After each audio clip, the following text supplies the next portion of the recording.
This is the Oklahoma Talking Company.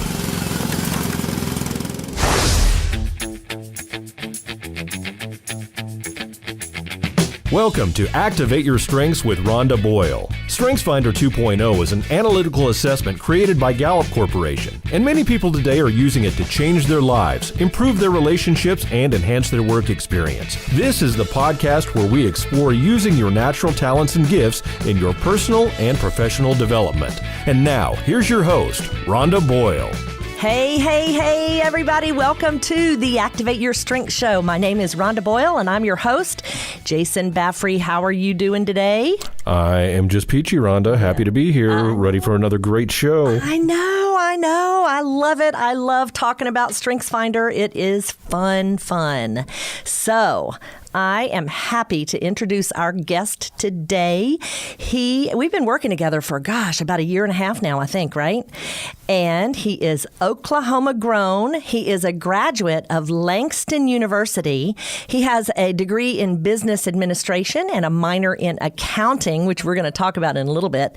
And he started his career in wireless sales way back in the day, and then had a stint in banking, and then spent quite a long time in advertising.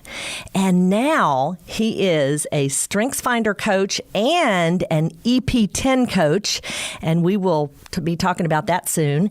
Welcome, Mr. Jeff Liscum. Welcome to the show. Thank you. Yeah, we're excited to have you here. Absolutely. Yeah, and you've been around since the beginning of this show, just in the behind the scenes in the background. So we like to start off here. We're talking about StrengthsFinder, which for those of you who do not know, you can find the assessment at GallupStrengthsCenter.com, and it identifies the talents. They have 34 talents that they've identified that we all have. However, the question is, how do they rank in dominance? So we always start off with your top 5. So tell us what those are, sir. Top 5 is strategic.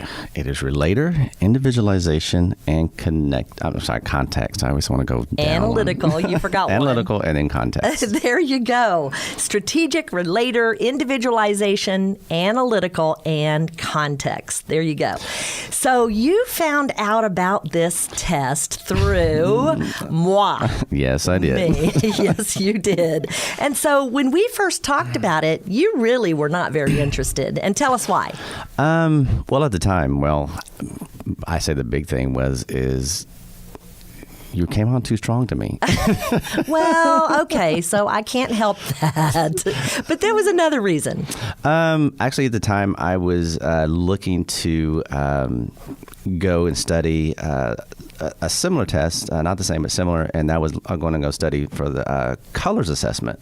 Right. And be a colors assessment coach. And so that's what I was actually investigating and inquiring on, actually, when I actually met you. Isn't that funny?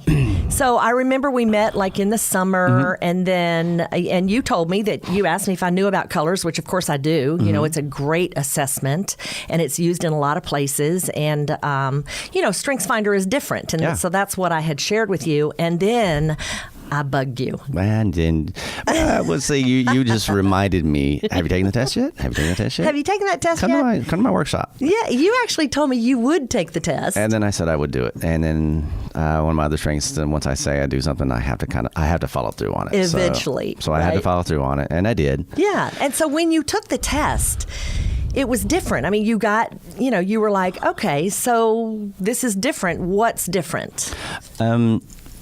I came up pretty much in the same quadrant areas from both tests, but what it actually did is actually told me specifics of what they were and how they related to me. Sure. So specifically. So it wasn't as though I was just a thinking person in one of my main quadrants, which I knew that, but it actually told me what kind of thinker I was, and then it defined that there were more than just one thinking quadrant and within that. So even though I may be a thinker, I'm not the same kind of thinker as somebody else who has 4 other talents that I don't possess, and that we we would still not quite see eye to eye and be perfectly aligned with each other. Right. So when people in these other assessments, colors or maybe the disc profile, they would put you into one of these quadrants or domains, and you really didn't fit exactly always with the people that were around you, even though they too belonged in that domain.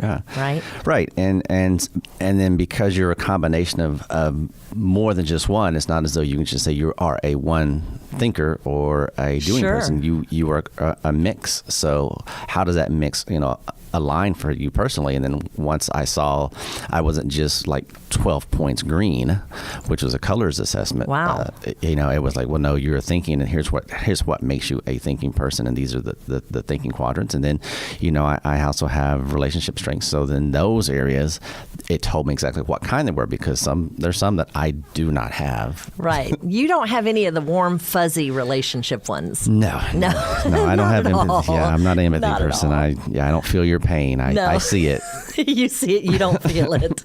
I get that. Okay. So yeah, it really does make a difference to understand that within the thinking quadrant, we call those thinkers. How about that? Because guess what they do? They think all the time. And there are 8 different ways they think. And you think along, like 5 or 6 of them, 3 in your top 5, but you don't think in the ways that other thinkers always think. Yeah, exactly. Some thinkers think. So yeah, it can be kind of an issue, and it really kind of helps narrow down and pinpoint, exactly who you are, what you need, and so forth. So let's talk about your number 1 talent, which is strategic. Now, strategic is a very common talent. A lot of people have it, and it sort of works different in each person based on their education, their experience, their interest, and it's very fast. You think, you see the path so quickly, bam, it just happens. Yeah. So, and you're a big problem solver too. Yeah. Yes. I've always been, kind of my entire life, as people brought their problems to me. Right. And so I'm always quick to give analysis of them and see. I just have seen pathways immediately to what their problems are. It literally comes to me in a split second, and I see solutions rapidly. And I may see lots of them, but I definitely see solutions. And I have to have problem solving. I don't function well without fixing it, or like finding something to solve. Sure. But it's mostly with people. Most of the time it is with people. Or it's reaching people because you were a long time in sales, marketing, and advertising. Right. And so that seems to be where it, how people can connect with each other and how the connections align and cross. So how to reach, from my advertising days, how to get a message out to people and who those people actually would be. So seeing what that pathway looks like and how their message can relate to the end user. And it was just, I felt like everybody should have that ability, and we don't. And thank goodness, because I could help them out in ways that they couldn't see it. Sure. And you do see, like, sort of from 30,000 feet up. Yes. That's the other thing about strategic, is you have this ability to get up above the problem and see peripherally and see a long-term, step-by-step, and how to avoid certain obstacles and pitfalls. Right. But again, it has to do with what you're interested in, because you're not going to be able to tell the Olympic ice skating team how to get gold medals. Yeah, you could care less. That wouldn't probably interest me. Right. It would be much harder to do, definitely. Sure. Okay, and so you don't even know how you know. No. Bam, it just happens. It just occurs, and then once I start coming up with ideas, they're, I won't say rock solid, but they're pretty rock solid. Sure. Well, and that is how, one of the hallmarks, I guess, of strategic is it's super fast. Bam, you see the answers, and you're like, people don't know how you know. And in fact, because we don't know how you know, we are likely to not trust you, because we don't know how you came up with that. Isn't that a problem that you have sometimes, is people believing you or knowing, how do you come up with that one? They can question sometimes. My strategic I do work in my strategic a little bit differently than a lot of strategic people. So I do see it 30,000 feet. Sure. And for a lot of strategic people, they don't necessarily have they think if they bring it down for people to see it, they bring it down like to 29,000 feet. Right. And like now you get it where I'm on the ground. and people are on the ground. So you think you've brought it down to people. Sure. I have, because of the way all of my top strengths align, I actually have the ability really to bring it from 30,000 feet to like 2 feet off the ground rapidly and present it in a way where they actually can get it and grasp it. And sure. Again, with my other strengths, you have to do that. That's one of my other drivers is I have to make you see it. Yeah. But it will frustrate me if you don't at some point. Well, and we're going to talk about how you're able to do that in just a minute. But let's talk about your number 2 talent. Again, a pretty common talent is relator. And I have to say, I want to admit that you probably have taught me more about relator than anybody else that I have worked with, because it's not in my wheelhouse. It's number 23, and I just don't do relator. I just don't get it. So I've spent a lot of time asking you questions, and you've been very forthcoming. So, in fact, that's what you do, is you ask a lot of questions. So I guess I was being a little relator-ish. So you do spend a lot of time getting to know people. Yes. My relator pushes me to want to understand people, and I'm forthcoming with a lot of information, which is probably, as you know, my word picture for this is I talk about the Apple Store. Yes. And being in the showroom. So most people don't have a big showroom in their life, so they have the desk where the showroom is usually like right inside the front door when you meet people. Sure. I have a very big showroom, and I stock lots of stuff out there, which for most people will probably be behind the counter and personal. Right. I lay it out there in front of people, which then does give an impression that they are behind my Right. So we think we know you deeply because you kind of live with an open book, so to speak. That's the analogy with the Apple Store. However, there is that little door. If you've ever been in the Apple Store, at least here in Oklahoma City, you go through, and in the back right corner is a door that some people get to go in. Yes. What do they have to get in there? Well, you have to have authorization. You have to have a badge. You got to have the badge authorization That's right. to get in. Yes. Yeah. And so how many people, who gets in there, and how do people get into that back storeroom? The qualifier is just time. It's not as though like there's no test, so there's not a rats. there's not an application necessarily. It's definitely time spent in the store, but you have to spend time in the store, and then at a given point, whatever that is, then they get access to have a badge to get more information. Now, sure, I share lots of information in the showroom, so it's not. It takes a while because there's so much in the showroom. Like it takes a lot to get everything that's in the showroom. Right. That's more than what most people even can share on a typical person. Sure. So for me, you might not get any further because that is a huge area to learn in. So we never even think to go to that back corner door because there's so much to explore. Yeah. You give free access. You kind of have a don't ask, don't tell policy. So if we don't ask, you don't tell. Right. And that's kind of how relators are. And it's not that you're trying to keep secrets necessarily. No. Although you do that too. I do. Yeah. But it's really because you don't think it's relevant, or you really don't think we care enough to ask. Right. And it has to be something that when somebody asks me a question, then I'll share, but then it's not as though I walk in the room and just start telling everything because I don't know what you want to know. Which is what I do as a woo. I don't know that it doesn't. I don't see that as beneficial. Instinctively, it's not as right. It's not that I withhold or trying to hide. It's right. I don't find it as important, so I don't talk necessarily about it. Yeah, but if I go back in, if I get in through that's into that swinging door to the back, the back storage area, I guess. Right. You also have like places back there that people don't know about. Oh yeah. Well then. They're like under lock and key with chains around them, coded doors and all that. Yeah, and that's kind of as I probably describe it. That's like the CIA building kind of sort of.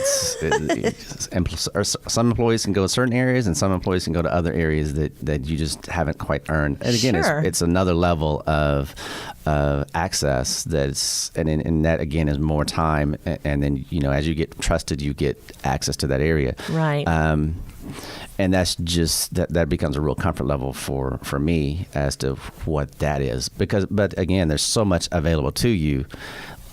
those areas are really, really small areas. They're Sure. not as big as a showroom. They're much like closets. So Right. there's not a lot in them. Yeah. So you have to really. But you just don't share that. Yeah. There's just no need to. And, Yeah. Yeah. So there's one thing that will get people booted out of the Apple store. Well, maybe not even, but certainly the back store Yeah, room. you can lose your badge. You can lose your badge. You can go back to the showroom, but that's as far as you go. Yeah, and I think you gave us an example about the iPhone. Like, Oh yeah. So if somebody is to divulge, I kind of talked about is if you divulge the information on the iPhone 7, Yeah, which is top you're secret, out. it's privileged information within the company. If you divulge business information Sure. from behind the door, yeah, you have to lose your badge. You're And you out. may get kicked out of the showroom, but you definitely will not have a badge. you will be anymore. asked politely to leave. Thank you Yes. very much, right? Okay, so let's talk about your individualization. Now, that is a very intuitive gift also, in that you have the ability to read people very quickly. You read them. So, what does that mean? For me, I look to understand them on an individual basis. So Right. I don't. When I look at the crowd, I don't see a crowd. I see a group of individuals. And I Right. look to meet people on an individual basis. So, and I look to understand them individually. So I will know them as who they are, not as to who the group they're even associated with. So it doesn't matter if you're in a group and you are in the club. I will never call you the club. I will call you who you are. Sure. Right. So you have this intuition about people. In fact, you said that you shock them sometimes. Yeah. I can sometimes I have the ability to just ask questions and basically they'll see things and go, how in the world did you know that? And I take a, like you say, kind of a shot in the dark. But, Right. But in that shot in the dark, I can hit the mark, and they'll go, wow, like, how did you know that thing, this in-depth thing about who I am? Again, it's You don't even know how you know. it just appears, and I don't know where it comes from. It literally, it does become like a picture in my mind, and I see it, and I see the question or the answer, and I go, and I offer it to people. And it's not everybody on the walk on the street, so it's not as though I'm like a truth sayer. I can't walk down the street and say, hey, I know this Well, about thank you. goodness. I'm glad to hear that. But it's people that I come in contact with and start talking to, and then Sure. in certain instances, it will just come to me directly. Right. Now, you said that you watch crowds a lot. You because you're a thinker, you don't talk a lot, and so you're very introspective, but you're also very watchful. And so I think maybe that comes, that aids your intuition, your individualization. It makes it even stronger. Yeah, and because my individualization, I do watch. I don't have the feeling of how people are, but I see it, and then I start asking questions that directly relate to. So I'm uncovering in my questioning what it is. So I don't just say, "You look like you're uncomfortable." I start again, the shot in the dark is, and I will start saying what I think it is. Sure. And again, sometimes those things will hit home. It doesn't matter if it's, hey, something wrong at home, your house, your like. Some people can feel it and they'll go right to it. I Right. don't feel it, but I ask a lot of questions around it, and it'll drive me to it, which then lets me understand who they are. Sure.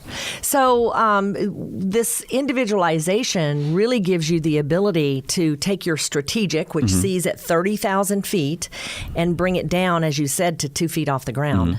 Yeah, and what I do in all my ideas is I in my mind I visualize the Rubik's Cube when I talk to people. Right. So it is, and the Rubik's Cube is a sequence of answers or solutions. So in my message, I just see myself like a kid that's like flying through a Rubik's Cube, but I'm looking for what to say to you that fits who you are. Sure. So it's not what I say to you will not fit to the next person next to you.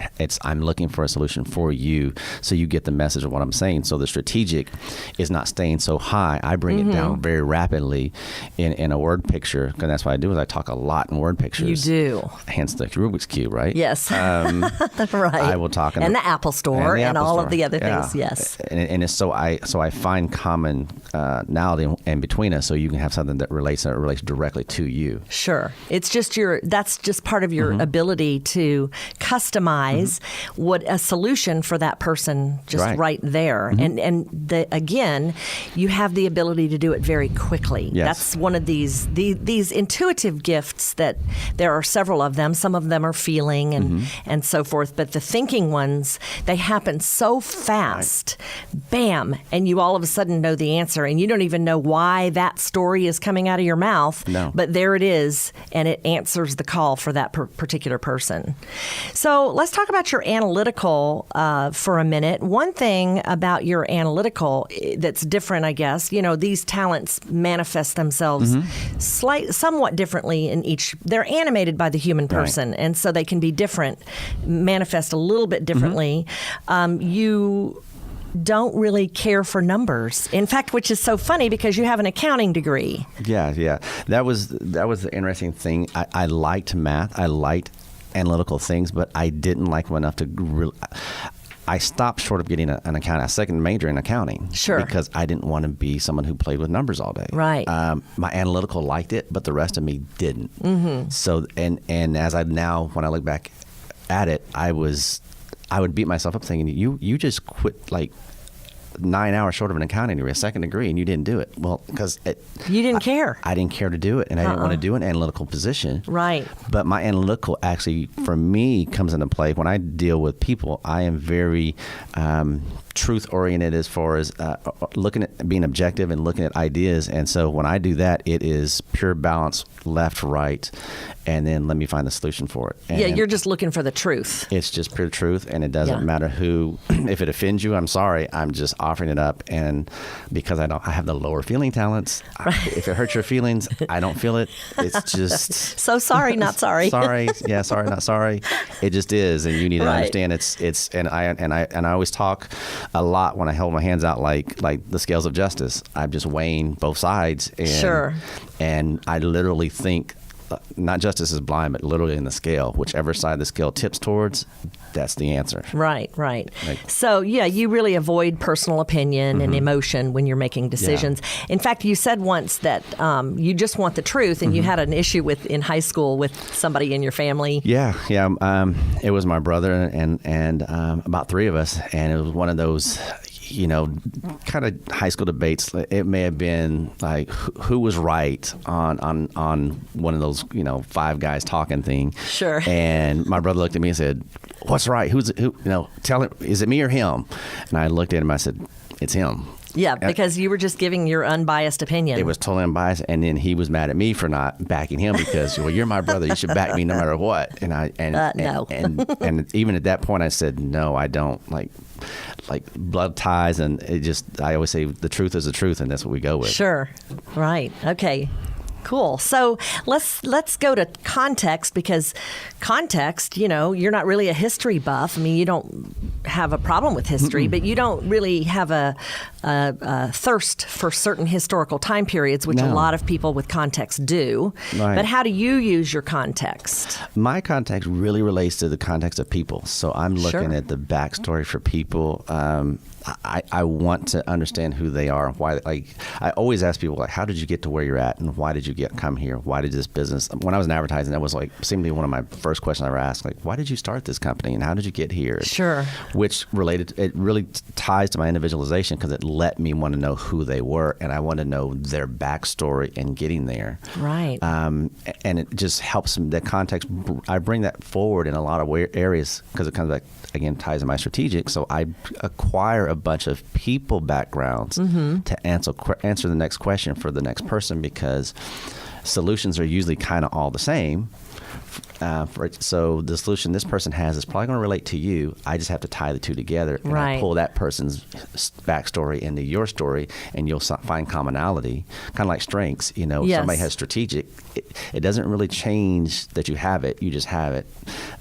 If you have woo, you just have it. Right. So you may use it differently, but then I talk to people's backstory because it will relate to the last person, and they'll go, wow, that really resonates with me. Sure. And it helps to form the mental picture, because then it, like I said, doesn't change. It's how you inform your individualization and your strategic to come up with a solution for them. Right. Is to find out the backstory of the people. Right. So one thing you mentioned was the very first book you ever read was a biography. Yeah, and I say I would start a book. Like if I started a fiction book, I wouldn't finish them. I just I remember like a book I wanted to read was a biography and wanted to finish it and did finish it, and which was funny to me. I thought, wow, sure. I wanted to start a book and finish it, and after I look back on it, it was a biography. It was not a. It was all about the backstory of a person. Yeah, it wasn't Lord of the Rings, all that kind of stuff. That stuff. Science fiction, forget it. Yeah, I watch it, but I don't want to read it. Yeah. So you do like history, but it's often the history of ideas. Ideas and things. I watched one day the history. It's a funny thing. I watched the history of the making of the bottle cap for Coca-Cola bottles. How did that come together? Fascinating to me. And then the pop top on an aluminum can. Sure. But that was the idea creation. I wanted to understand how it worked. How it works. So that's where your context is. It's how things work. And yeah, I want to understand the backs. How did this come into being? Like who thought of that? I think of some crazy things that are around us, but it was an idea. Sure. Somebody thought of it, and I think, well, why did they think? Like, what drove that person to think and bring it there? It's my relationship to understanding people. Like, what made you think that you needed that or start doing that? Exactly. Very interesting. So let's move on quickly. I want to ask you, because you are a StrengthsFinder coach, and so who are your favorite coaching clients? You seem to have found a niche. Yeah, my favorite coaching clients are people who are the uncoachable. That's where I have found a unique step. They think they are uncoachable. Like, nobody really gets me. Nobody gets me. Nobody can really help me. As they say, I'm a tough nut to crack. I'm hardened. Well, I have relators. So, who understands tough nut to crack than somebody who has, the back room that's protected. That's right. So I totally get that. And then because of my other strengths of individualization, I'm a safe cracker of people. So you crack the safe of people. That's pretty funny. So yeah, and I guess some people who think they're uncoachable, or they become that safe for you to crack open. And everything really in my top 5 relates to that. So when I look at the context, I want to know their backstory. People want to tell their story. Yeah, and that's the interesting thing and I ask and phrase questions always in a, tell me about you. What's the reason? And that just, again, that's part of the crack in the safe. Sure. It opens up the floodgates, and then there they go. They start telling you stuff. So I'm not trying to tell them I don't ever tell people how to get somewhere. And the initial meeting of them, it's let me understand you, my individualization. Because people come to them and want to tell them what to do, and I got a solution to fix you or whatever it is. And I'm like, no, well, I want to understand who you are, because I can't. Analytical tells me I can't tell you which way to go without knowing where to take you, because that doesn't. Sure. Again, I have to weigh both sides. Maybe you don't need it. Well, you bring up something very significant, I think, and that is that people who know about coaching and maybe have never had coaching, they think that we're trying to fix them. Right. And that's not what we're trying to do at all. No. So what are we trying to do? We're just trying to help them to see where, and in strengths is actually see where their strengths lie within themselves, and understand, their greatest strengths tend to be their greatest weakness as well. So if you can notice that your strength is your weakness, then you work on improving that, recognizing where, as we always say, quit shitting on other people and don't shit on yourself. Should, SHOUD, just so you know. But where that occurs is you realize that your wants and needs are not being met. So, right. And then if you can acknowledge that with the people around you, you realize, and then they can speak to that within you. Your common language gets developed, and then your understanding of other people gets developed.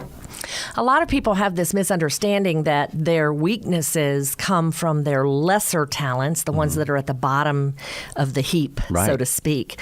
But as you mentioned, no, your weaknesses actually come from the top talents. Right. So when you don't get your needs met, then you get triggered and then you trip down. We like to call it the outhouse because you stink when you're down in that place. Yes. So each of your talents has a need. Right. And all any of us are trying to do is just get our needs met. So we do it in different ways, and some of them are unhealthy. Right. So right. And then we become either dependent on other people, and then we sit there and become codependent, or we really go complete independence and feel like we can take on the world on our own. Yeah, that would be my way. and I just tell people, the Lone Ranger was just that. He was alone. So, a tribe of one is a tribe of none. Yes, exactly. So good point. So what advice would you give someone who has just taken the test? Because now it's coming up, pushing 14 million people now have taken this test. Not quite, but I think in about, the next few weeks it'll probably turn to 14 million. So what advice would you give them on what this means? I would tell them, unlocking your top 5 is just the beginning of what they're going to do. They've just seen the combination of 5 keywords. Most people only unlock their top 5. Right. So they see these 5 words and they're like 5 labels, and they put them on their chest as a acknowledgement, but they don't know what it means and how it operates within them. And they need coaching to understand what it is. You've just labeled yourself, and that's all it is a label. Right. Now you mentioned it was like a carpenter. Yeah, it's like a carpenter that has discovered a tool shed, and they found 5 tools, and now they walk around and put a belt on. Now they want to act like they are a carpenter. Like, right. You just have 5 tools now. That doesn't mean that you know how to use them. Sure. Just because you have a drill now and a hammer doesn't mean you know what you're doing with them. There's a lot more in the tool shed still for you to learn about. And understanding how you use them and relate to them. Right. And that's a big deal.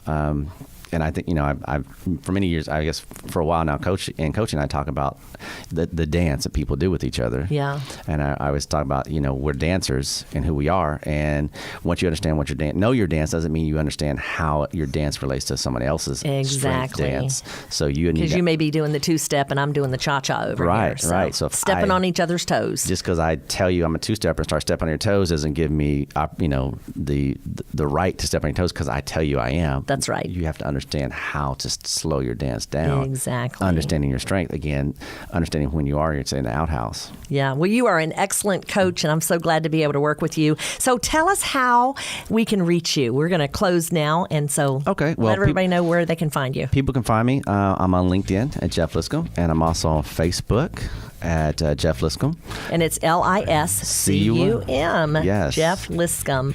So thank you so much for joining us. My name again is Rhonda Boyle, and you have been listening to the Activate Your Strengths show. And you can find me at yellowsubgroup.com. That's a new address for us and a new look. Come by and check us out. Thanks for joining us, everybody. Bye-bye. Activate Your Strengths with Rhonda Boyle is a presentation of Oklahoma Talking Company. Learn more and listen to other great programs at oklahomatalking.co. This has been a production of Destiny Creative.